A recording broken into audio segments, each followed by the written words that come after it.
Welcome to the June 30th edition of the Blagojevich Vodcast, brought to you by Illinois Statehouse News. I'm Bill McMorris.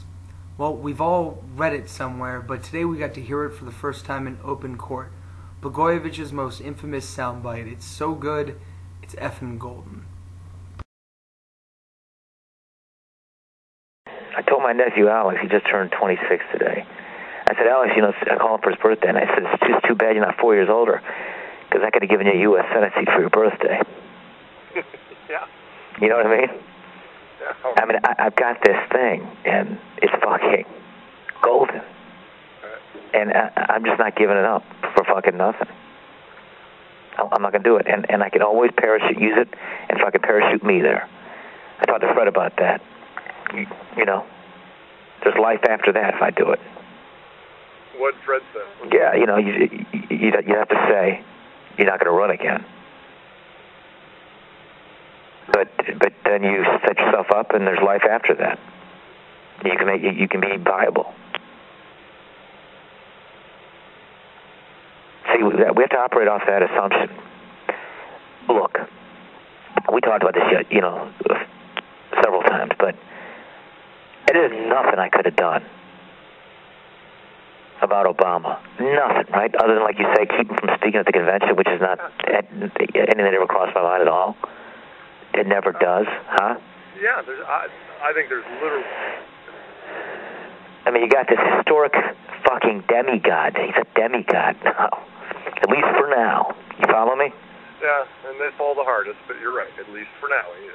Now, Blagojevich may have had this golden opportunity, but he could still tell that it was slipping away from him.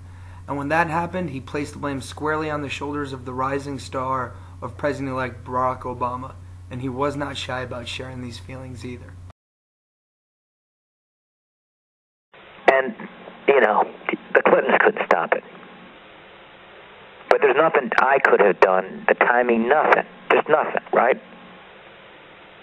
I think nothing. I could have worked my ass off. I could have hired Axelrod the day after the election, like Kerry when he was shopping around for a presidential candidate.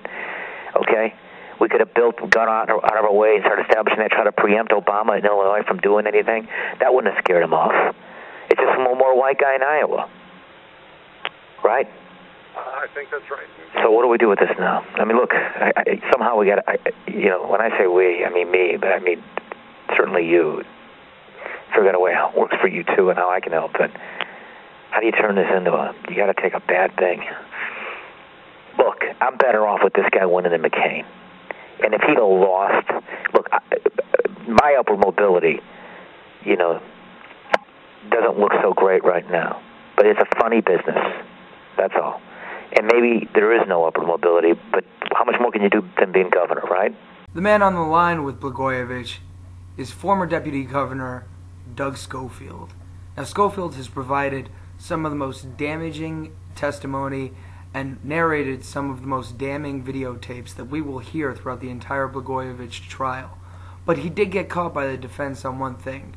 During cross-examination, Aaron Goldstein, one of Blagojevich's defense attorneys, asked him, if you have a law degree, why didn't you tell Blagojevich to stop conspiring? It seemed like you were egging him on. And you can listen to that tape right here and make the judgment for yourself. Hello. Hey. So they want to get out of Chicago politics as a euphemism for it. They want to get away from Moresco. Oh, yeah, I agree with that. Huh? Yeah, I agree with that. Yeah. I think it's true generally they don't want to make any deals at all of any kind, but it's Resco. Yeah, I think that's right. Well, I'll tell you something. I think this is good. A highly unlikely prospect is a little likelier, tiny bit likelier. That's how I'm reading this. Yeah, look, it all starts with, if they don't want it, then there's nothing to talk about. As long as we know they want it, then... She wants it. She's in the transition. They're starting to figure out cabinet positions. Now I assume Balanoff mentioned it, right? Health and Human Services? Huh? Assume what? You mentioned Health and Human Services, right? As far as I can tell. Yeah, sure. Of course he did. Of course he did. So now she's there. They're sorting out cabinet positions and stuff.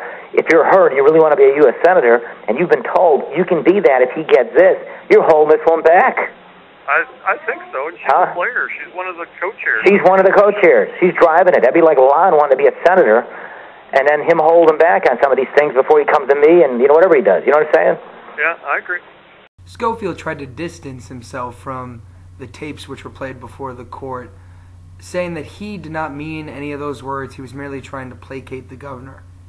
He said he knew what happened to people who challenged the governor, and said that Blagojevich had some people on his bad side, including then senior Illinois Senator Dick Durbin. Blagojevich's vindictive streak came with a price, and there was some collateral damage. It wasn't just Durbin he was hurting, it was the woman that Durbin was backing for the Senate post, at least in Blagojevich's mind, former congressional candidate and Iraq War veteran Tammy Duckworth.